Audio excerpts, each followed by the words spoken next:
You're watching ABC4 News.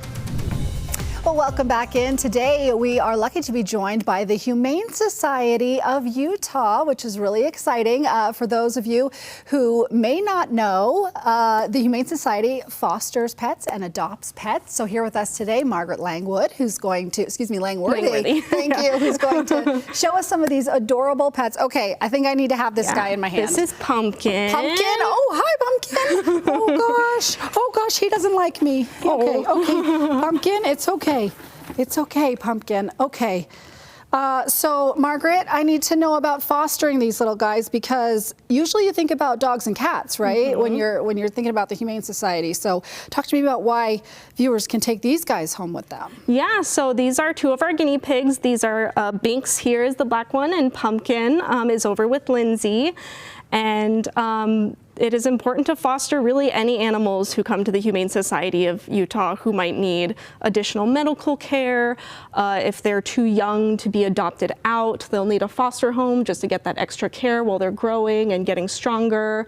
Or if they're just not thriving in the shelter environment and they need a break from the shelter, that's a great time to put an animal into a foster home as well. Okay, talk about, these are guinea pigs. Yes. Talk to me about them in particular. Are they good with kids? Are they good with families? I mean, this guy's kind of cuddled in. Yeah. I'm not gonna lie. It's like having a little baby right here. As with any animal, it really depends on the individual pet. So these two in particular, they were surrendered by their previous guardian, and they did live with kids in their previous home. So we can't predict definitely what will happen with any animal, but there's a decent chance that with the right introduction, they could do well with kids. I had guinea pigs myself growing up when I was a kid, so in my experience, they tend to do well. Okay. I feel like my dog would eat this one now. So maybe if you have another pet, make sure you do those introductions. Yeah. So talk to me about how long would you have one of them in your house if you are fostering? It really depends on what they need. So for some of our animals, if they're recovering from a pretty extensive surgery, it might be just, anywhere up to 8 weeks, or if they just need a quick break from the shelter, it could be a few days, 1 week. It really depends on the specific animal and what they need. So what should people know? How do they come get one?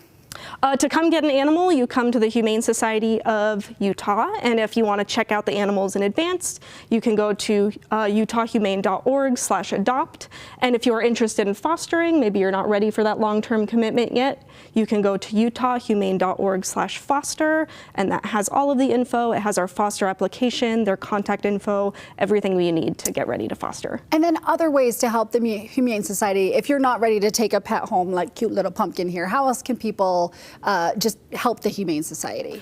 Donations always help. All of those donations go back to the care of the animals. If you want to donate supplies, that can be helpful. If you want to share our posts on social media, even just getting the word out about adoption and fostering can do a great deal. Maybe if you can't foster, maybe someone you know in your social media network can. Margaret Langworthy with the Humane Society, thank you so much for joining us. You guys, if you can see Pumpkin here, you gotta take him home. He's so cute.